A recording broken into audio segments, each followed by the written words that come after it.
Well, this message this morning was kind of born out of a whole bunch of remembering. I don't know what prompted the remembering. I just reflected on where the remembrances were taking me. For some reason, I went back in my own mind's eye to 1984 in Melita, which is a little town in southwestern Manitoba, which was my first congregation. I had three, Melita, Tilston, and Napinka. And there was in 1984 an ice storm that came through the area of the province, that hard rain that absolutely coated everything to the degree that travel or lines were down. They were sending skidoos all the way to Brandon, an hour and a half away by car, to get generators so that people in the city would have power in the town. It took out two of the main lines, and there was only one left to carry the power that the town was wanting. And yet the next morning, after the storm finished, or the day later, we went out for a walk, the sun was shining, and the ice looked brilliant. It was beauty beyond compare. The water found its place on every branch and in every crevice. In 1997, when I was working in Winnipeg in a congregation there was, you may recall, a flood that was going to be higher than the highest flood Winnipeg had known. There was one flood in the late 1800s when the city was under 4 feet of water. The whole city was under 4 feet of water as the Red River went way over its banks. We went sandbagging to the south. Grand Forks, the town in North Dakota, had been devastated. The city downtown was flooded, and rebuilding would be pretty minimal description of what was to happen in Grand Forks. We dropped everything. Churches, communities, the Salvation Army was out just running sandwiches to people who were out putting sandbags around houses. And if you can think of your own house, the bags were to the height, in some places, of the eaves troughs, because the water was coming up that high, and the word was, when will it crest? When will it crest? Helicopters were flying over Rosenort, where I was one day, and it sounded like a war zone. School buses were hauled in and used to form a huge dike to the southwest of the city. They used to talk about Duff's Ditch, which is known as the floodway. Duff was the mayor of Winnipeg when they built the floodway. Neil Armstrong said that after it was built, he could see it from the moon. Interesting. It saved Winnipeg if they had not had the floodway. In 2011, a good friend of mine in the southwest area of Manitoba, on the banks of the Souris River, the whole southwest of Manitoba and eastern Saskatchewan, North Dakota, were again underwater. They did everything they could with building dikes yet again, and yet the water came over. The shop looked like it was going to be okay, and guess where the water came from? Right up through the concrete. 3 feet of water in his shop. The only thing that wasn't immediate response was the government. Go figure. What Doug said to me, though, was he was overwhelmed by the people that came out of the woodwork to help with their machinery and trucks hauling gravel, to build dikes, and to help him. Love found its way. This morning, there was a dash to the truck between downpours. Donna Dale and I went out last week to Port Dalhousie. She said, Doug, we got to go out and see Port Dalhousie. Lake Ontario is up 4 feet higher than it has been in 20 years, and they said it has not yet crested, and that's even without rain.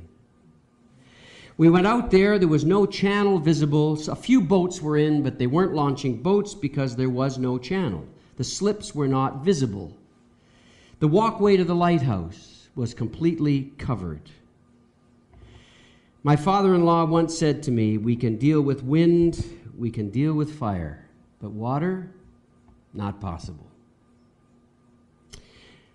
I was in a gardening center yesterday with my beloved, walking around I was pushing, she was picking, and I stood, and all of a sudden, a run of water hit me in the back of the neck and ran. Well, it just kept running. Let your imagination.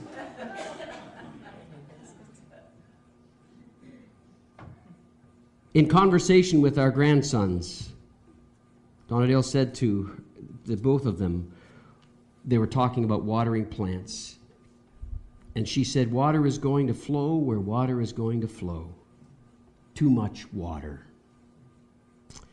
And then I remembered another side of the water coin. In that same town that knew that ice storm, in that same area of the province that knew that flood, the years of 80 to 85, when that was my pastoral charge, there was drought. In fact, some of the old-timers out there said it wasn't as bad in the Depression when we were kids. It never blew this hard and this long then. We had, believe it or not, in our house, in town, we had sand on our plates in the cupboard. Farmers were told by crop insurance people, you have to sow your seed or you don't get your insurance claim. Well, most of the dirt was in the ditches. And so a number of them got their tractors out and they went up and down their fields, clocked their hours on the tractors, and they went out with empty seeders because they knew if they put seed in, it would just be gone. Yes, we seeded, and we told you it's gone. They got their insurance claims. Go figure. Present day in the world, we think of times like last year's fire that devastated Fort McMurray. There was no rain, there was no rain, and there was no rain.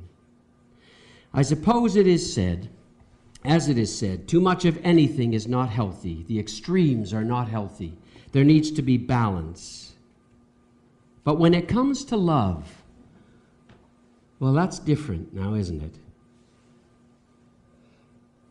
It's true if there's too little, if there's an absence of, if there's a withholding of, if there's a shutting out of love, there is destruction. But can there ever be too much love? Look at the cross of Jesus. Is that too much love? How many of you this morning, and those viewing with us, how many of you are so full of love and being loved that you'll say to someone else, stop loving me, I'm full. Wait till I use some of it up. How many of us have wondered in the experience, for those of us who have had children, how many of us, when we were expecting the second child, didn't ponder, will I have enough love for the second one? Because this one's got it all. And yet the miracle happens. And grandchildren, go figure. Double it up, fourple it up, whatever you want. Love simply flows to fill every available space. But unlike water, there is no such thing as too much love. Too much genuine, self-giving love. Again, look at the cross of Jesus.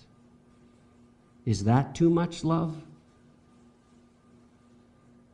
One of the hymns, our opening hymn, Unbounding Love, it spoke of in the second verse. The texts, it's true, there are those times when too little was life destructive, yet too much can never be enough. In the book of Exodus and the gospel reading from John's gospel, we are reminded of some things. One is that of love's source. The people needed physical water, and their need was real. But water from a rock? Was it just about water from a rock, or was it something much deeper and much wider? And that is a revelation of the source of life and love and the one who will never abandon his children or let us go. And God, to and through Moses, reminded his beloved children of his love for them. The woman at the well, the story as John crafted it in good Johannine fashion, starting with the temporal things, a physical well, a physical bucket, a physical need, and then shifts gears and goes much deeper to the depth of soul and spiritual redemption. From the confines and the limits of a physical thirst and a well's provision, to a woman who ran into the street and said, "Come and see a man who has touched every crevice of my soul. He knows everything I've done, tells me everything about me. You got to come and see this man. Could he be the Messiah? Could he be the source of water from a rock?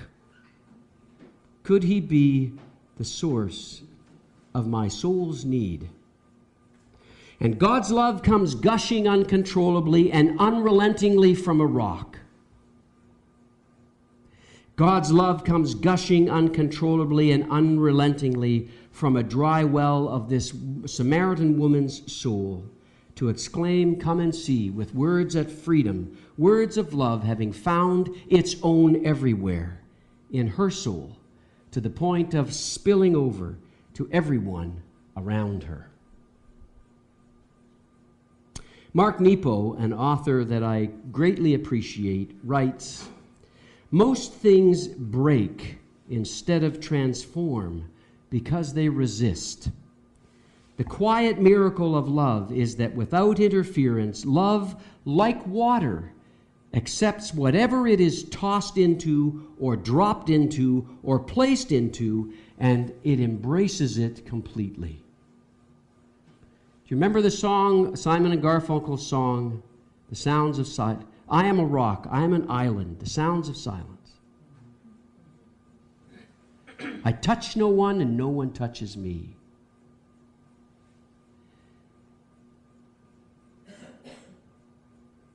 I would add and say also that just love like water, as it embraces or envelops, so does it soak and permeate and fills whatever hole or crevice it finds. The crevices of our soul, even places of which we are yet unaware. The people of God, Israel, having been delivered from an enslaving empire, now wandering and journeying through an uncharted landscape and in desperate need, are we any different? The woman at the well, searching for love in all the wrong places, struggling amidst her life reality, and deeply desiring to belong as this cast-out Samaritan. Are we any different? We are a people that need to be reminded.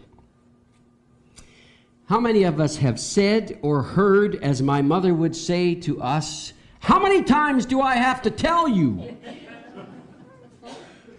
I said to my kid brother Randy, when Mom said that to me, I said, "Randy, how many times does Mom have to remind us?"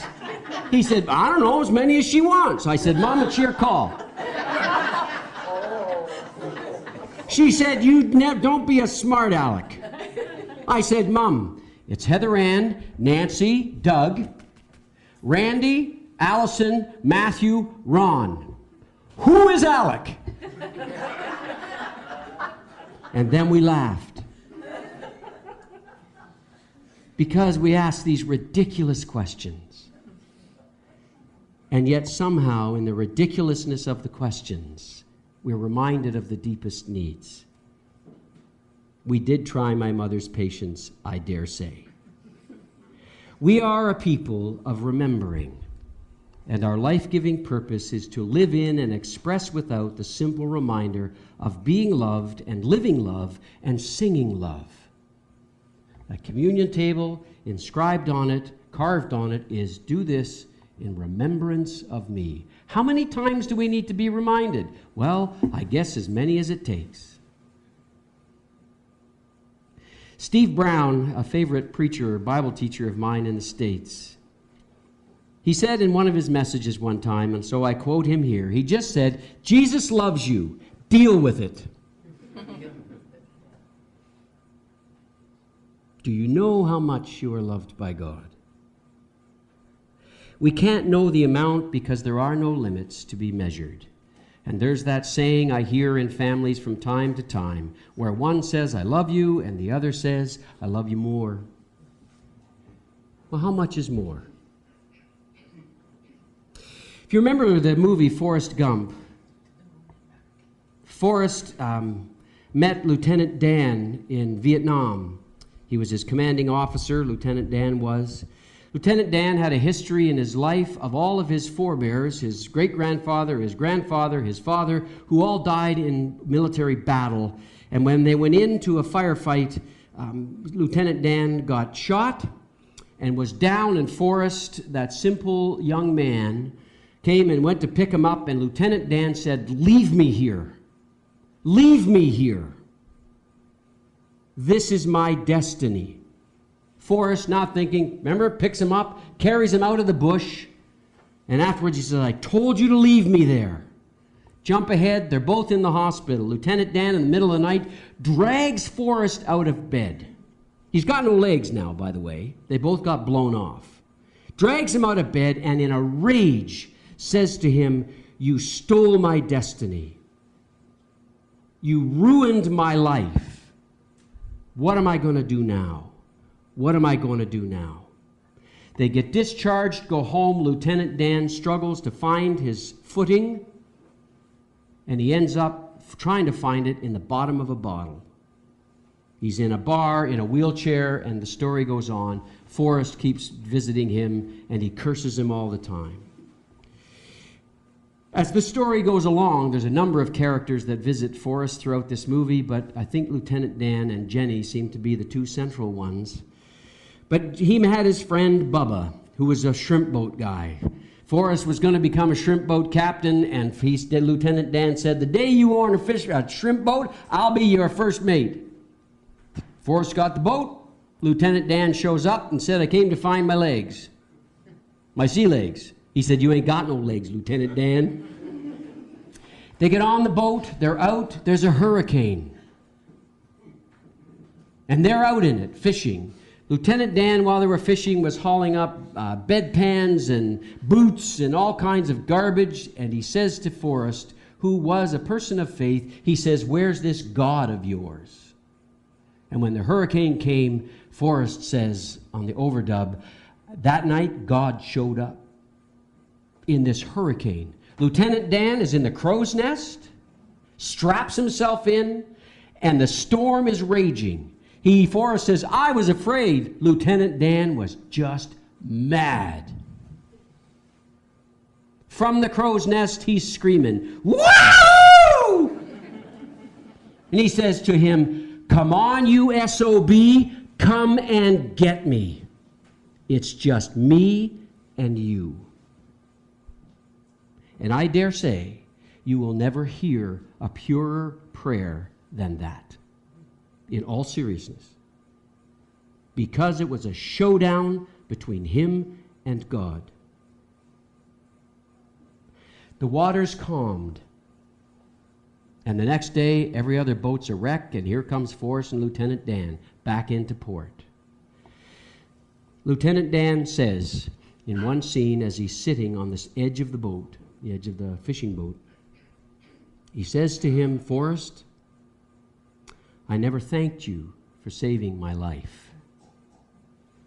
And he jumped overboard. I thought he was offing himself. But then the next scene is Lieutenant Dan paddling in this ocean of water, the same body of water the night before that could have taken his life. Now was a love and a grace that buoyed him up. And Forrest says, "I think he found his peace with God." Rest of the story goes on, and Lieutenant Dan, life's Dan, he gets some titanium legs, by the way, and gets married.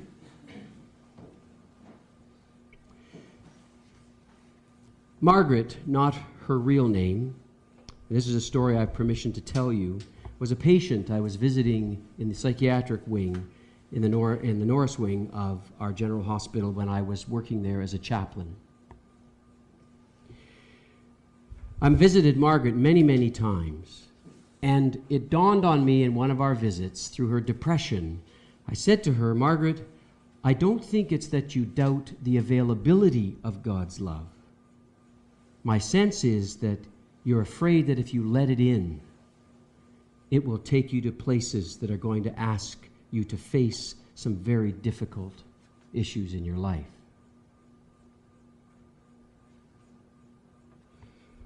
I left after that visit. The next morning, I walked into the hospital and was greeted by one of the psych nurses coming down, because the entrance I came in was right in the Norris wing.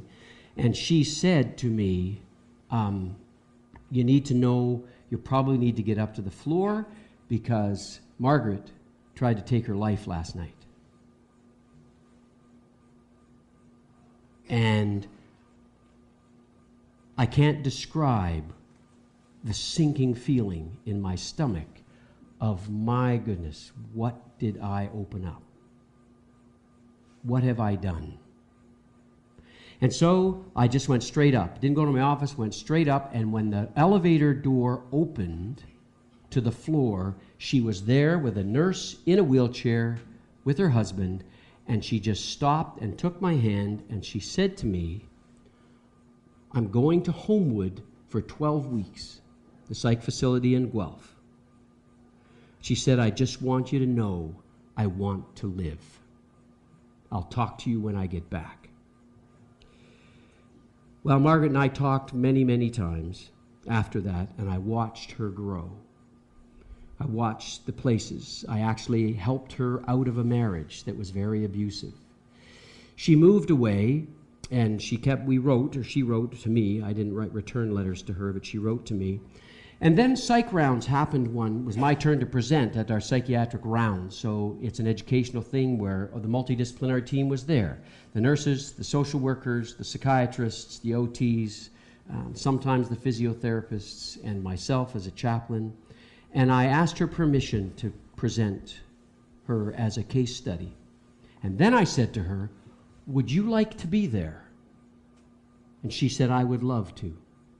Because I think I'll share mine, but I think it's going to be something for them to hear you.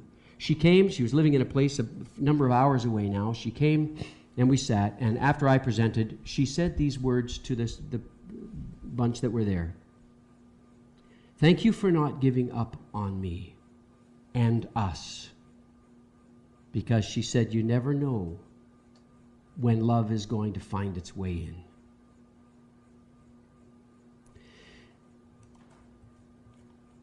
Love, like water, finds its own everywhere, no matter where the water comes from, no matter where the water comes from. A story I read, or my wife gave me this the other day, and it was for Mother's Day, so it's quite telling. This woman writes, one day my grandmother was out, and my grandpa was in charge of me. I was maybe 2.5 years old. And someone had given me a little tea set as a gift. I remember they told me about this story of this occasion in my life. And it was one of my favorite toys. Grandpa was in the living room engrossed in the evening news when I brought him a little cup of tea, which was just water. After several cups of tea and lots of praise for such yummy tea, my grandmother came home. My grandpa made her wait in the living room to watch me bring him a cup of tea because it was just the cutest thing. Grandmother waited, and sure enough, here I came down the hall with a cup of tea for Grandpa, and she watched him drink it all up. Then she said, as only a grandmother would know, did it ever occur to you that the only place that she can get water is the toilet?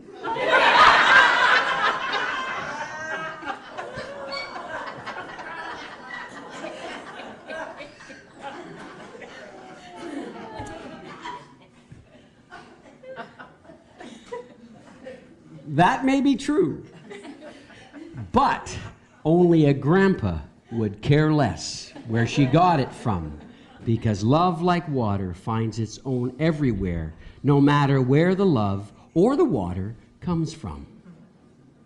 Every crevice of our soul is enveloped and permeated, and we are safe and valued and cherished and living toward wholeness as God intended in the goodness of his creation from the very beginning. From the littlest to the largest aspects of my life and your life, love finds its own everywhere. And so we live it, we pray it, we proclaim it. Here, I dare say, we call part of that a time in our service of sharing joys and concerns. And so may we run back into the streets and bring the big and small ways in a manner in which we choose to live our life. Come and see the one who knows everything about me, and I dare say about you. May we as individuals and a congregation always be an expression and source of God's love in Jesus, finding its own everywhere, in every way, every day. Amen.